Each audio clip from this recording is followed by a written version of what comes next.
I'm Ari Gelman. It's Wednesday, March 25th, 1998. I'm conducting an interview with actor, author, writer, director, producer Carl Reiner in Beverly Hills, California. Here we go.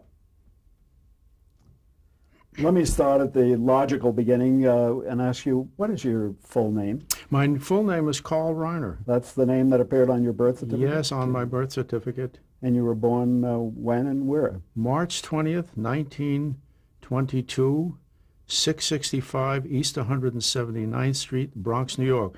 That's where I was born. In those days, women gave birth in their homes for fear they get the wrong baby. The Bronx was a lot different than it is today in 1998. The configurations is the same, just the neighborhoods have changed. The demographics have changed. The demographics have changed a lot. My neighborhood I visited not too long ago, and the house I was born in is rubble. They took it down. Okay. And I took a brick from it and sent one to my brother in Atlanta, and I kept one. Was it a middle-class neighborhood? Or? No, it was $22 a month. That's when my parents moved in, and they left when it was $33 a month or something.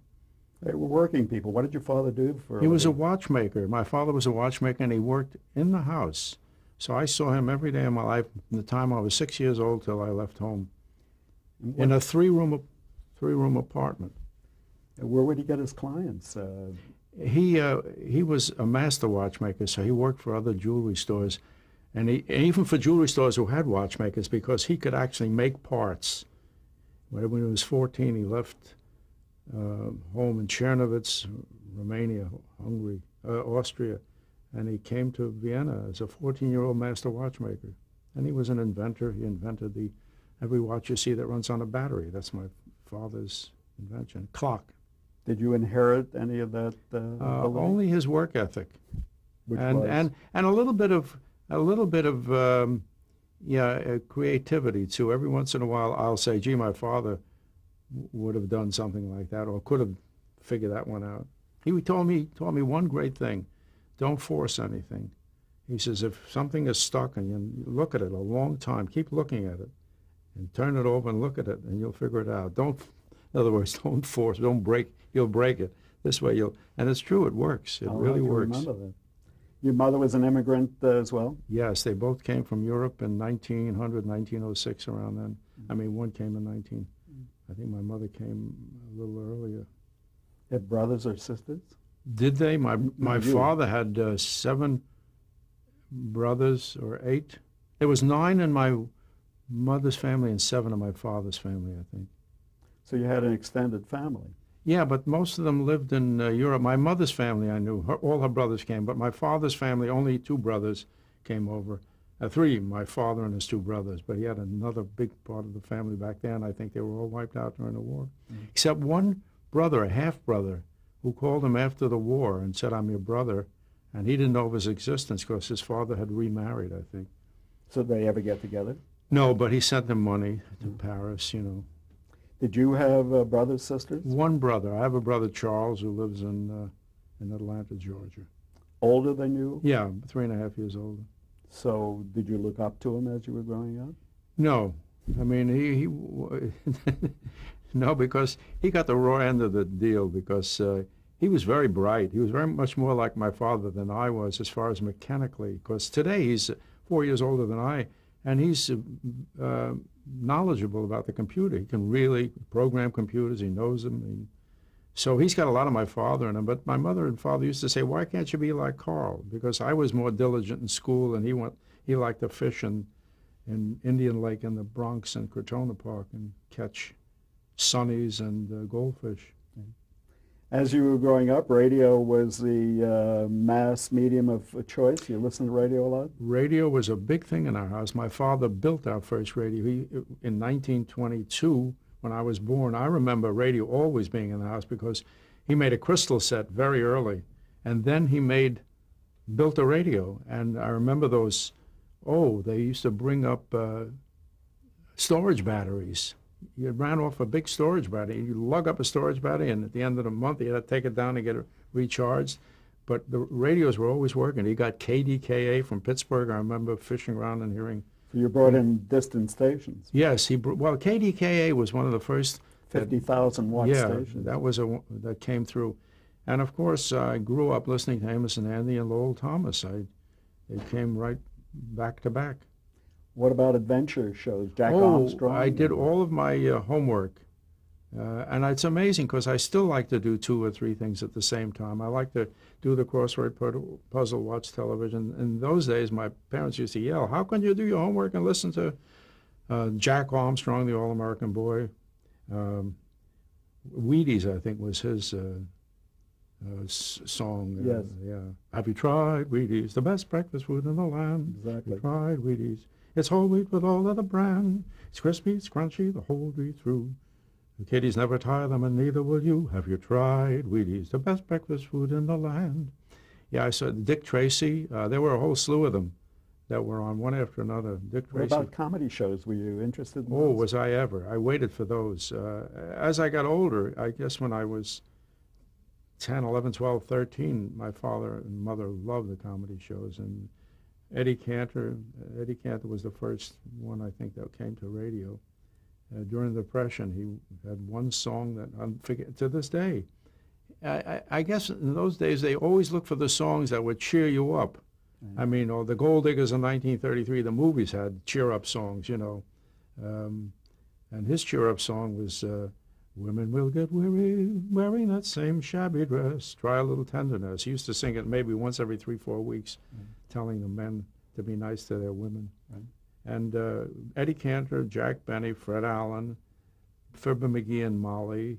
Edgar Bergen? Pardon? Edgar Bergen? Oh, Edgar Bergen and Charlie McCarthy. The Hollywood Hotel.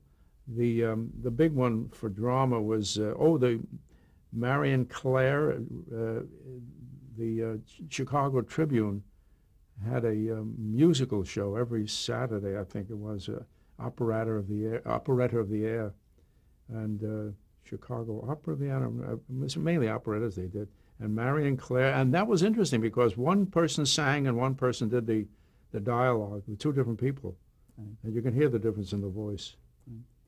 So were you stage struck at that point? Oh, absolutely. Because my father and mother really loved movies and radio and entertainment. My father was a watchmaker and got a lot of free passes for fixing a manager's watch, a manager of a movie house. So every Sunday, from the time I was very small, my brother and I, my mother, father, we went to the movies and saw everything that we could see on a Sunday. Do you recall what your favorite movie was at that time? My favorite comedy? movie was always comedies, you know. And by the time I was able to go myself, I looked for the Ritz Brothers, the Marx Brothers, Chaplin. I do remember the first 2 movies I saw, and I didn't want to go back. One was Faust. They took me to see Faust, and all I remember there was a light under this face, and I scared the hell out of me. I never wanted to go back. And the second movie I went to was Romance with Greta Garbo, where she stood for hours just thinking. And I said, "What is this about?" You know? And I remember it very fondly because in those days, the Lyric Theater on the Southern Boulevard in the Bronx had a row of flowers, a bunch of flowers that separated and they used to put fake perfume or fake smell, you know. And I remember smelling Greta Garbo. I could smell, she was with a rose, and it was terrible. And those were my first 2 movies, and I don't think I wanted to see many after that. But then I started seeing the good ones, the Tom Mix and Ken Maynard and Hoot Gibson and Buck Jones. Never miss those. The serials on Saturday when I can go by myself. You grew up during the Depression. Did it Yes. Impact on your family? It made us, the Depression made my mother said my father loves rice and beans. It was a Romanian dish called cashapenia, which was supposed to have some meat in it. And I said, "What is cashapenia again?" She says, "Papa loves it." Well, they didn't tell us we didn't have any money. They never worried us about that, but we always had food. So you didn't go hungry, and you didn't go on relief? No, that would have been terrible. Relief, my father would have killed himself rather than work. He always eked out a living. He fixed watches for for people. They give him $1, he'd fix their watch. You know, he worked for the stores. He still had a few customers coming. Where did you go to high school? In the Bronx, Evander Childs High School, Gun Hill Road. It's a well-known high school. Is it? Yeah. Well, Red Buttons was there, and I was Besser going to ask you, Myerson. who were some of your classmates? Well, my classmate, Red Buttons was a year before me, but I didn't know of him. But my brother told me there's a crazy guy here called Aaron Schwat, and he hitches rides at home by laying down he laid down on the middle of the road. They'd stop, and then he'd go like this. And he was a soccer player, and everybody knew him as being very funny. And then, while I was still in high school, I think he was very young, he became Red Buttons, and he married a stripper, and boy, did we fantasize how that would be. Must have scandalized the neighborhood. No, I think it made everybody, he didn't live in my neighborhood, but it made us all very envious of that man. As you were going through high school, what were your aspirations? I wanted to be an actor, and I never told anybody. Really? I passed by the Dramatic Society door where it says Drama Club, and I had a little window and I used to look in, but I would be too shy to go in and say, I'd like to act. And when we were in class and we had to learn, I remember once we had to learn a Shakespearean anything, a little speech, and I learned one, and I did it well. I can impersonate every English big swashbuckling star. When they were asked for volunteers, I wouldn't raise my hand. But I was listening to these other kids. They were terrible. I said, I could do it better, but I never did tell them. In very early, when I was about 7 or 8 and 9 years old, somebody put me in a play in grade school, Six Who Passed While the Lentils Boil. I played the headsman. And my mother was sitting next to the principal, and she says, he said you were the best one. And I was the loudest. And I loved it. And another teacher put me in a play after that. I did 2 plays, and then no more. I went to junior high school. I had skipped a couple of classes. I was very smart from the time I was first going to school till 6th grade. And then it was a steady decline because I had skipped 2 grades. And when they sent me to Rapid Advance in another neighborhood, an Italian neighborhood, the Angelo Patri School, I was too young to fit in with the other kids. They were a year and a half older than me. And I was also not in my own milieu. They were Italians instead of Jews. Right. So when you graduated from high school, did you think of going on to college? No, I was very happy when I graduated high school because I wasn't too happy in high school. I sneaked through with about a 73 average, and you needed an 82 or 83 to get to CCNY, and we couldn't afford college. So I started working in the rag trade, they called it in those days. I was a shipping clerk in the garment industry for a year, and then I lost that job. I got $12 a week, and a guy who failed opened another business, Eleanor Frocks, and I forgot what the other name. He rehired me for $10 a week, and then that failed, and now I was out of work. And my brother had a job for a machinist helper, and he went on to be a shipping clerk too. And that job became available, so I got $8 a week. So I went from 12 to 10 to 8 within 3 years. By a year and a half, I guess. I graduated at 16, so at 17, I was making $8 a week. It was enough to eat on. I gave $2 to my mother every week, and the rest was for lunches and car fare. So you faced a rather bleak future. How did you break out of this? Well, it's I cataloged this in a semi-fictional novel called Enter Laughing, and it's in it the young boy is working in exactly the machine shop I described exactly as it was, and my brother is the one who said, "Hey, I read in the paper that the WPA, or the PWA, the Works Progress Administration." No, it's WPA. Yeah, but there was a PWA also, and I don't know if this one came under that. I think Public Works. It was a class for actors, free class for actors, and my brother knew I had talent because I had voices and I can tell jokes well. He said, "Why don't you try that?" And I went there, and that was the beginning of my career. You got some training there? I got a little bit of training with an old English lady called Mrs. Whitmore, who said, we're always learning men's soliloquies from Shakespeare. Why don't we all learn a woman's? So everybody had a... So I learned Queen Gertrude's speech from Hamlet, and I'm one of the few actors who can do that whole speech to this day. And that's about all I learned there. And then, but once you're with actors, somebody sees you can do something and says, hey, there's another little group here. And I went to another little group that was doing things for free. And the third group was the Paul and Virginia Gilmore. They had a little theater called the Daily, the Big Theater, on 63rd Street, one of the real old great theaters, 63rd Street off Broadway. And I went up there and auditioned, and I was there for a year, playing 6 nights a week, and three or four different plays. The Family Upstairs I started with. The Bishop Misbehaves, a thing called Experience. But I did get Experience. There was a play called Experience, a terrible play. Did you get paid for this? No. After the first year, I wrote about this, after the first year, or the first few months, because I had to stay late. I finished work at 6 o'clock. I went and had lunch at Stewart's Cafeteria, dinner at Stewart's Cafeteria at 6:30, about 35 cents, and then went and worked till 11 o'clock and came home late. And it cost me money to do it. So after about 6 months, I went to Paul Gilmore, and he locked the door when he heard what I was asking. I said, I can't afford to be here anymore because I don't.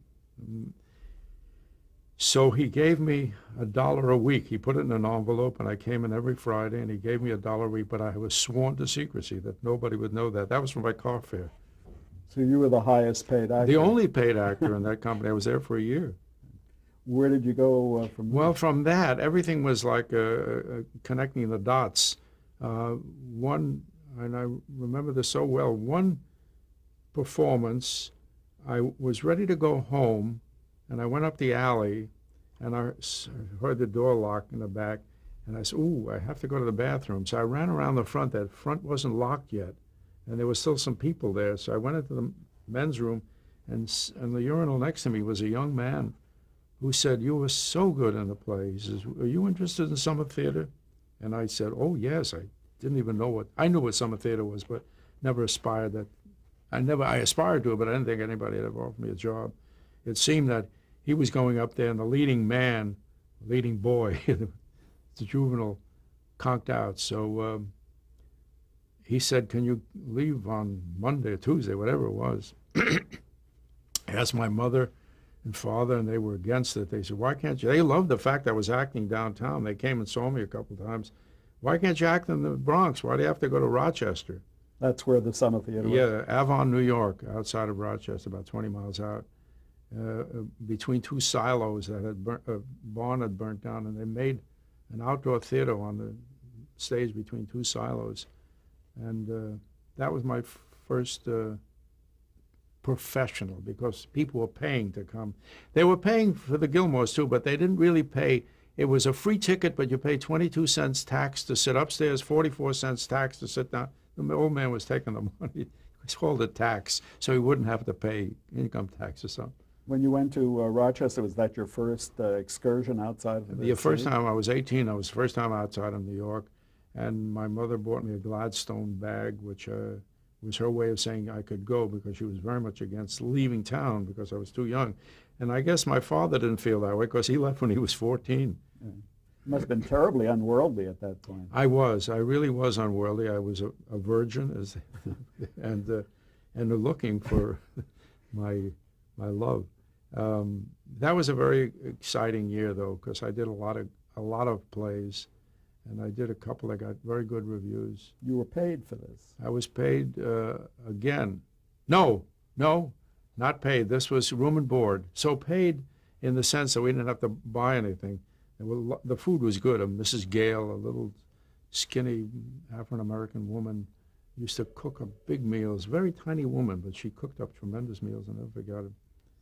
And then again, I had a girlfriend there. That's the second year I went. But the first year, I needed some money for my pocket. Walking around then? Yeah, walking around. I had a hamburger, which was 10 cents at the end. And so we all needed haircuts. So I went to the barber, and I watched them for a day, a half a day when I had some time, and I got a pair of scissors, and I gave haircuts for a dime. So there were 6 to 8 actors, and I got 60 cents. I got a haircut for 20 cents. I had a little money left over. Did you not think of playing the Borscht circuit? No. The Borscht circuit, yes, I did once try later on, not at this point. Not at this point. The Borscht circuit experience was, I think, after the second year in summer theater, I wanted to. Oh no! The second year in summer theater, during the winter season that year, I went on a touring company, a Shakespearean touring company, Avon Shakespearean Touring Company. I did repertory with 4 plays, and with this, I wrote another book about Continue Laughing, about the boy's adventure. The first book was about a boy becoming an actor. The other one was about a boy becoming a man?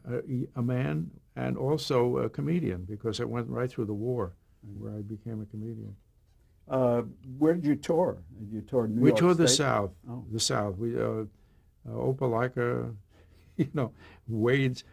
Wadesboro, all these little towns played. We either played a college or a high school in Georgia, Alabama, Carolinas. I think we touched Florida too. Before appreciative audiences? Oh yeah, the kids were wonderful. I mean, the kids. We were only a few years older than they were, and yeah, very appreciative. We had a wonderful looking outfit, because they had got the Sykes and all the costumes from Southern and Marlowe. The two, E.H. Southern and Julia Marlowe, were 2 great Shakespearean actors who toured the South the turn of the century. These costumes were 30, 40 years old, and they were made of velour and wool tights. It was the smelliest stuff, because in the 3-month tour, we never cleaned them. We used to hang them out in the sun, and if it was raining for a few days, you pack these wet clothes from sweat in the trunk. And I remember Gene Lyons and myself were roommates, and we used to take the trunk out into the field, and we'd open the trunk and run away until the air, and then we'd hang them up. But that was the glamour. That's when I realized that it looked so wonderful when the light's hitting the red velours on the stage. These doublets and hoses looked wonderful, but God, they smelled terrible. So this was in effect your secondary education. It surely your was. college. It surely was. It was definitely an education. And then the year after that, I was looking for a job in the summer theater again. I was offered the same summer theater Go job. back again. And I said, I'd like to do something different. And I auditioned for somebody for a review format, an adult camp. This sounded like fun.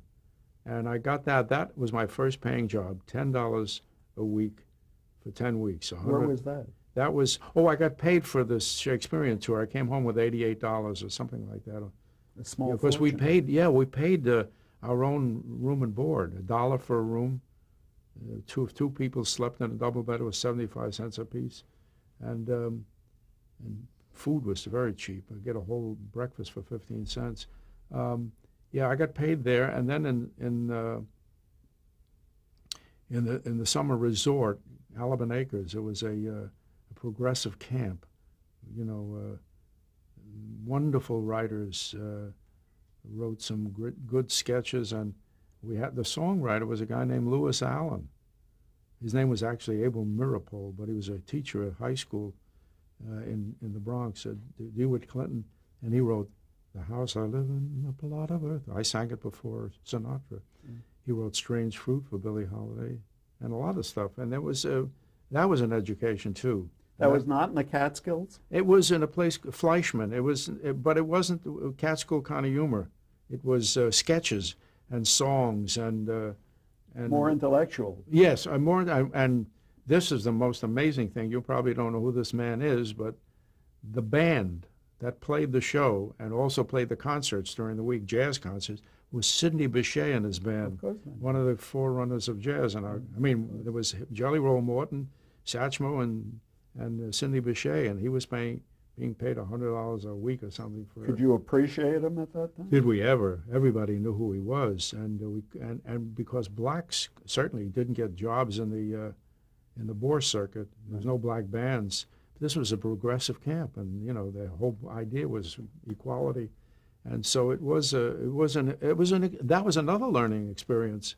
Learned about how our country was running without, and these guys. This is a guy who they built a monument to in Antibes in Paris. There's a street named after him, Right. and he couldn't get arrested here. As far as he could get arrested, but he couldn't get a job. What are some of the things you think you learned during those years? Well, you I put into learned one practice? thing. I learned how to fall in love because I met my wife that year. I was 20 At the years camp? old at that camp. Yeah, I was now. See, I'm going from 18 to 20. Now it's 20. I'm 20, and I met Estelle in the camp, and we corresponded. I was drafted right after that, and we married a year later in Washington D.C. when I was sent to So the Georgetown. war came about, and you were drafted into the Army? Yeah, I was drafted, and before I was drafted, I wanted to get into special services. And people told me that if you had an equity card, a union card, so I tried to get a job. I knew I was going to be drafted in 3 weeks, but I didn't. They didn't care. The Schuberts were sending out a tour of The Merry Widow, so I auditioned for the chorus. I sang a few notes and became a second tenor. And I got $37.50 a week for 3 weeks. That was my real first professional money. And I got my chorus equity card. However, that wasn't enough. Nobody cared about that. I went into the Army and went to the Air Force and many other places after that. But you did wind up in special services. That was after 2 years, 2.5 years over 2 years of being in special service. I mean, being in The Air Force? the Air Force for a while. Then I got pneumonia, and I was out of that company, so I was reassigned. The chronology is a little cockeyed here, but I was in the Air Force.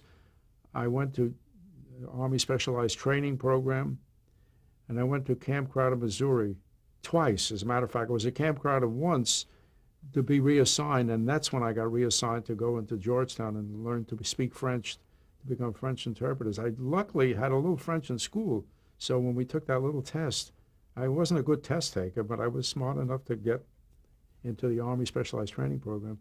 Georgetown for a year, then sent back to Missouri, to Camp Crowder, where I was put into the Signal Corps, and I learned to be a Signal Corps operator. I mean, a teletype operator. Went overseas, and on my way to, and still no special service. The day, this is a catalog again.